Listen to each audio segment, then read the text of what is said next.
Eh, meron tayong batas ngayon. Sinisisi nila ang batas, kailangan daw ito'y baguhin sapagkat ito ay matanda na. Ano yan? Senior citizen na yung batas. Mga kaibigan, matanda na. Yan po, ito'y babala lamang. Nakikita na ninyo. Siguro, sabi ko nga sa inyo, kaya nila minamadali yung mga charter change na yan, sapagkat marami na silang nagawang labag sa saligang batas na pwede silang panagutin pagdating ng takdang oras. Hindi ba? Maaring hindi ngayon. Nasabi nga raw sa batas na ang nakaupong Pangulo, hindi mo pwedeng panagutin habang siya'y nakaupo. Pero, pag hindi ka na nakaupo, pananagutin ka na sa mga kasalanan mo. Hindi ho ba? Dito sa batas natin dito, sa Pilipinas. Ngayon, mga kaibigan, mensahe sa ating mga Pilipino. Na alam naman natin ang pakay ng charter change dito sa ngayon at sa mga nakaraan para i-perpetuate ang kanilang mga sarili sa poder ng kapangyarihan. Sino nga ba hindi sasang-ayon dito? Sasang-ayon silang lahat na nakaupo. At maliban sa kanila, sasang-ayon yung mga nakikinabang. At makikinabang kapag binaliwala mo ang kapangyarihan ng taong bayan. Kung ang igigiit ninyo yung pansarili lang nilang interes, mga kaibigan. Abay, mensahe ito. Huwag niyo lokohin yan. Ito mo, pinagtatalunan. Yun daw Constituent Assembly dito, mga kaibigan, nasa batas. Ang Kongreso ay pwedeng bumuo ng tinatawag sa kanilang sarili, ng tinatawag na Constituent Assembly upang sila ang bumalangkas ng saligang batas. Mag-amyenda o kung ano man ang gusto, gahasain, kung magagahasa nila, matagal nang, nabuntis yung konstitusyon natin. Ang pinag-uusapan, ang banggit daw sa konstitusyon, kasi meron naman 3 paraan Natatandaan nga natin noong panahon ni Mrs. Cory Aquino, di ba, binati ko siya, o para sa mga hindi na nakakaalam, nung siya ay mag-appoint ng Constitutional Commission, nung magtatag sila niyan, at ang mga bumalangkas ng ating saligang batas ay appointed, tinuro.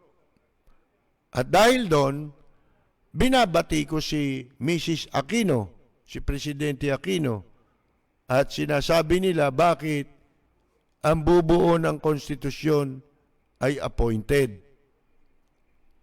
Bakit hindi ihalal ng taong bayan? Nagkaroon na rin tayo ng pagpapalit ng saligang batas bago pa yung 1986 o 1987 Constitution. Sa panahon ni dating Pangulong Marcos, 1978 Constitution. Pinalitan yan. Actually, bago pa nag-martial law, nagkaroon na tayo ng Constitutional Convention para palitan ang ating saligang batas. Pero hindi natuloy yun nang ideklara ang martial law. Hindi natapos yung pong Constitutional Convention at naideklara ang martial law. Sapagkat nagkaroon din ng maraming issue na ang naupo doon sa Constitutional Convention na Pangulo, bilang Pangulo o Presidente ng CONCON, si dating Presidente Diosdado Macapagal, mga kaibigan. Yung tatay ni Gloriang Macapal, Arroyo.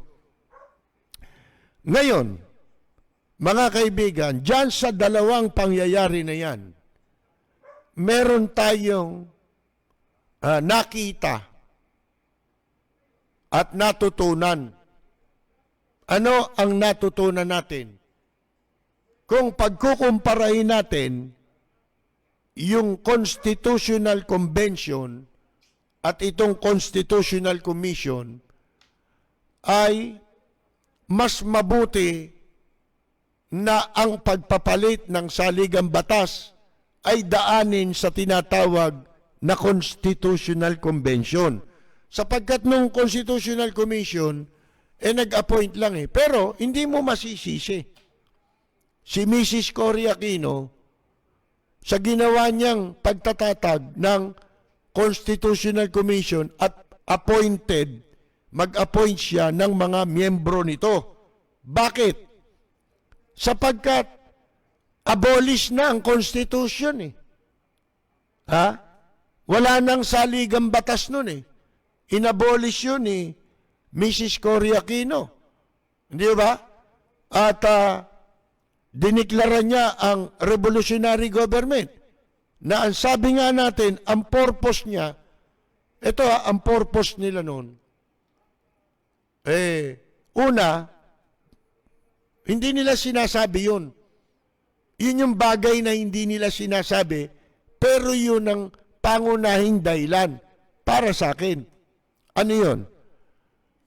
Yung magkaroon ng legitimacy ang presidency ni Presidente Cory Aquino.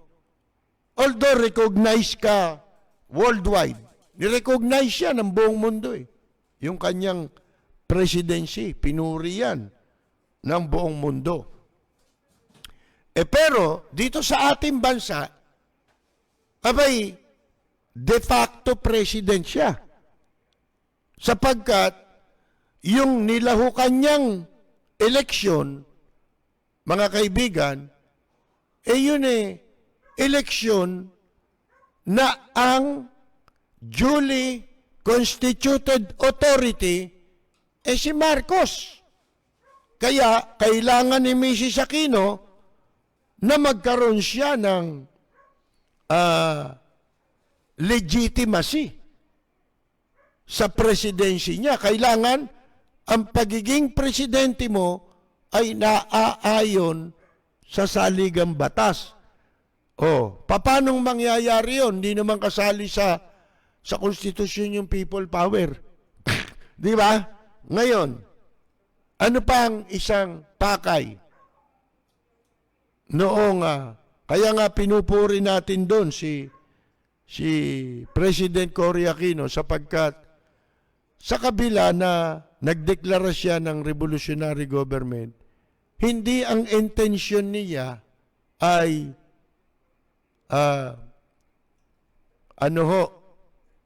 abusuhin ang kanyang kapangyarihan. Hindi yun ang intensyon niya Makikita ninyo Kaya nga, nung magtayo siya ng Constitutional Commission, siyempre, mga oposisyon, titirahin din siya. Hindi niya yan Walang mandate yan wala kang mandato, wala ring mandato itong in-appoint mo ng mga commissioner ng Constitutional Commission. Paano yan? Mga kaibigan, wala kang magagawa kasi saan siya huhugot ng paraan para makabalangkas ng saligang batas. Ngayon, para patunayan niya na malinis ang hangarin niya at ang hangarin niya ay mai-restore ang demokratikong gobyerno, pamahalaan sa Pilipinas mula sa matagal na military o martial rule, mga kaibigan. Gumawa sila ng saligang batas na naaayon din, nahahawig din doon sa 1935 Constitution. Hindi nga lang ganong kakinis. Kamukha nung 1935 Constitution. Na napalitan sa panahon ni Presidente Marcos. Mga kaibigan, hindi ba? At saka, wala namang mas nakasama doon sa ginawa nilang saligang batas. Kasi ang nasa sa isip nila noon, mababasa mo na ngayon kung ano ang nasa mindset ng mga gumawa ng saligang batas Kailangan alam mo yun alam mong basahin Kaya nga sabi ko sa inyo, kapag ka merong mga probisyon sa saligang batas na pinagtatalunan, katulad niya, tingnan niyo mga gago, ang pinagtatalunan nila, kailangan daw, ang Kongreso, yun ang ayon sa batas kasi, ang Kongreso ay pwedeng bumuo sa kanilang sarili bilang Constituent Assembly. 3/4 ng bilang ng Kongreso. Ngayon, sinasabi ng mga animal sa Kamara na pwedeng sila lang yun, yung tinutukoy sa saligang batas. Pero ang sabi naman ng Senado, hindi pwede yan. Kailangan 3/4 ng boto ng Senado. Magkahiwalay na boboto ang Senado at hiwalay din ang Kongreso. 3/4 ang Senado, 3/4 din ang Kamara. Hindi. Paano niyong nasabi na kayo lang? Yung Kamara lang. Di ba? Hindi, kasi sabi sa hindi malinaw daw ang saligang batas. Mga gago. Kayo ang ginagawa niyong bobo ang sarili ninyo. Mga induropot kayo. Siguro talagang bobo kayo at saka ginagawa niyo pa lalong bobo. Gusto niyo madamay ang taong bayan sa kabobohan niyo. Bakit? Pag sinabi mo bang Kongreso, Kamara lang? Yun ang tanong, common sense. Pag binanggit mo ang Congress sa saligang batas, ano ang tinutukoy ng saligang batas kapag binanggit mo ang Congress? Pag binanggit mo ang Congress sa saligang batas, ang tinutukoy niya, Senado at Kamara. Mga gago. Hindi pwedeng magkaroon ng Kongreso lang na Kamara lang.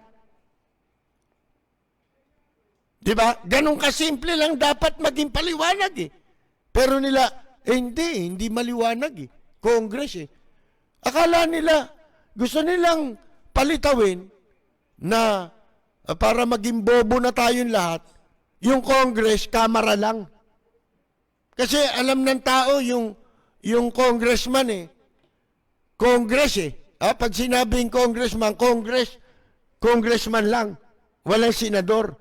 Maraming hindi nakakaintindi. Gusto pa nilang palabasin. Imbes na ituro nila yung tama, ginagawa pang mali Hindi Kami lang ang pwedeng gumawa Hindi na namin kailangan ng Senado Hindi na kailangan bumoto ang Senado dahil ang banggit sa saligang batas Congress. Hindi, ang tanong ngayon ito, pasagot nyo sa kanila.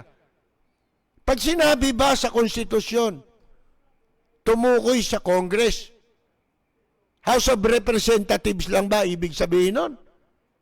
O tanongin nyo sa kanila. Pag sinabing lang, sampalin mo. Bakit? Hinduropot yan Walang karapatan maging congressman yan. Kung ganun ang pangunawa niya, mga kaibigan. So, ito mahalaga. Yan yung sinasabi natin, binababala natin na huwag niyong lokohin ang eleksyon. Tingnan ninyo ito sinasabi ng mga leader. Pagka hindi mo itinuloy ang eleksyon sa ilalim ng democratic process, sa alinsunod sa sinasabi ng saligang batas natin, pwede tayong pakialaman. Makikialam sila. Yun yung sinasabi natin eh. Ang kabutihan sa Democrats, nakikialam sila. Katulad niyan, yung leader, hindi mo pwedeng hindi irespeto ang human rights. Ano pa? Yung rule of law. Ang tawag doon rule of law, yung pagrespeto sa saligang batas. Rule of law yun, mga kaibigan. So, itong ginagawa nila, hindi rule of law ito eh. Mga kaibigan eh. Isipin mong lahat ng kabubuhan eh. Sila raw eh, yun daw ginagawa nila ngayon sa Kamara. Nagbotohan na nga eh. Inaprubahan na nila sa committee level, di ba? Yung Constituent Assembly. Ang sabi nga natin kanina, nagkaroon na tayo ng leksyon eh. Nakita na natin ang depekto. Kaya ako, naisip ko, kasi inabot ko yung CONCON. Tapos itong constitutional, CONCOM naman, CONCOM at saka CONCON yung una. Pareho nating inabot, nakita natin, dapat dyan tayo magbase para mapakinis natin kung talagang malinis ang intensyon. Unang-una, siguradong hindi malinis ang intensyon nitong mga ito. Sapagkat ang gusto nilang palitang ikinakatwiran lang nila yun. Kunyari, economic reforms. Bali ba, yung economic reforms, masama pa eh. To the advantage, to the disadvantage ng mamamayang Pilipino. Hindi ba dapat ang konstitusyon ay laging nakaporma yan sa advantage ng mga Pilipino? Pagkatapos gusto mong palitan ng 100% foreign ownership, economic reforms daw yun, ginagamit lang nila yun kasi once o sa sandali na ang konstitusyon ay nabuksan, mga kaibigan, kahit hindi yung provision lang na yun, lahat na pwede na nilang palitan. Bukas na eh. Hindi ba? Sabi ko nga sa inyo, pinakamadaling maintindihan yan, na halimbawa, kapag ka ang babae, dinala mo sa motel, sumama naman yung babae. Abay, lahat na pwede mo nang gawin doon sa babae. Hindi naman kayo pwedeng mag-jack and poy lang doon eh.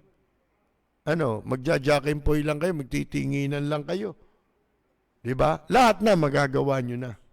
Ganun ang katumbas noon. Nakita natin, Constitutional Convention, mas demokratiko yon. Kasi, sabi ko nga, ang pinakamaganda dyan, sa pamamagitan ng Constitutional Convention. Pero tandaan ninyo, hindi tayo dapat pumayag na ngayon yan mapalitan, lalo na sa pamamagitan ng Constituent Assembly. Although, itong Constituent Assembly ay nasasaad sa saligang batas, pero binabago nila yung version eh. Ginagawa nila ng manipulasyon eh. Doon pa lang makikita mo na merong masamang motibo. Hindi mo ba? May masamang binabalak ang mga walang yang ito.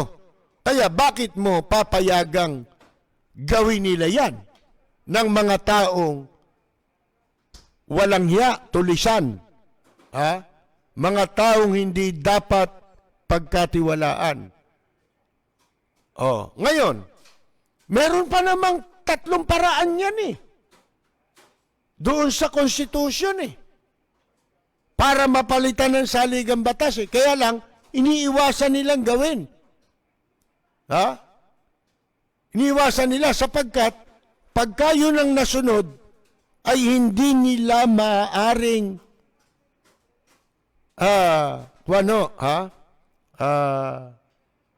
walang hiyain ang konstitusyon, ang pag-amyenda ng konstitusyon, hindi nila pwedeng maidisenyo sa sarili nila.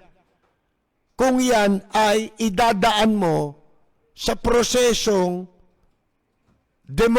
mas demokratiko, iyong tinatawag na Constitutional Convention, mga kaibigan. At dahil nga may karanasan na tayo dyan, at tayo'y tao na nang mapalitan ng 2-3 beses ang ating saligang batas, mga kaibigan, siguro kaya iginiit ni Marcos yung 1978 Constitution, mga kaibigan, sapagkat nakita niya yung 1971 Constitution na yung convention hindi makagawa ng batas na papabor sa kanya. Di ba? Yun ang nakita nating mali sa Constitutional Convention. Pero yung Constitutional Convention per se, yun ang tama na paraan. Bakit? Ito yan Yung mali doon, mga kaibigan, hindi ka dapat magpapasok ng politiko sa Constitutional Convention. Yung merong balakin na pumasok sa politika o namumulitika. Ang dapat na gumagawa ng saligang batas natin, inihahalal, pero not as a politician. Kung hindi, ihahalal mo sila para lang doon sa purpose ng pagpapalit, pag-aamyenda ng saligang batas. At para sa akin nga, para matiyak natin, yun ang dapat tinitiyak mo dyan Ito ba'y para sa kapakanan ng taong bayan at ng ating bansa? Para masiguro mo yan, kailangan nating maghalal ng mga taong ang purpose lang ay gagawa sila ng saligang batas.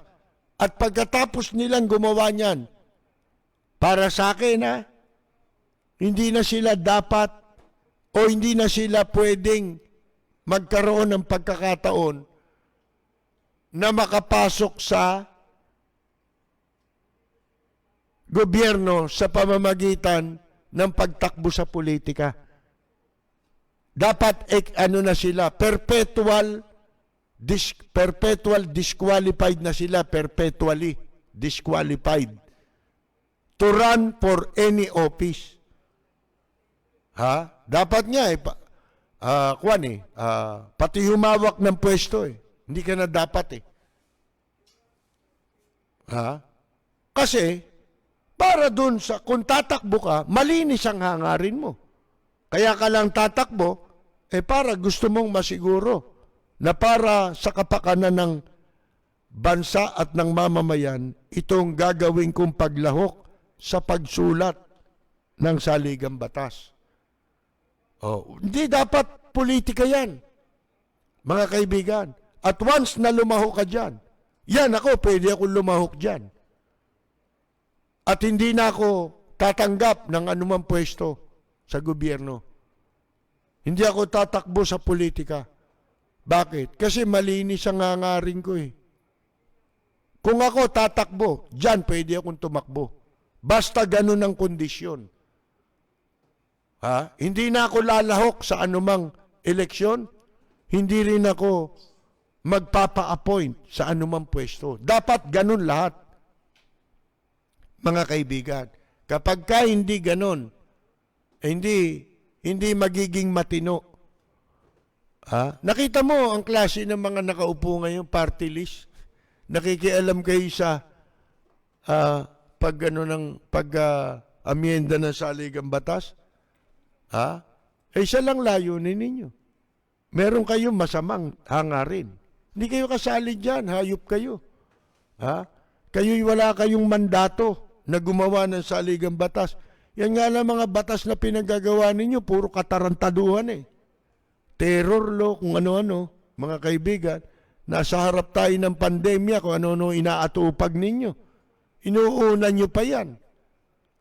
Maaari lang tayo magpalit ng saligang batas kung ang nakaupong presidente mapagkakatiwalaan. Mga kaibigan, mapagkakatiwalaan mo ba itong mga ito? Hindi mo pwedeng ipangutang yung mga yan eh. Yung mga pangalan yan, pati pagmumukha yan eh. Di ba, mga kaibigan?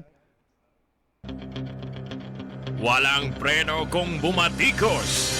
Malalim at makatwirang komentaryo. Mag-ingat ang mga politikong gumagawa ng kalokohan at baka kayo ay tamaan ng Rapid Fire!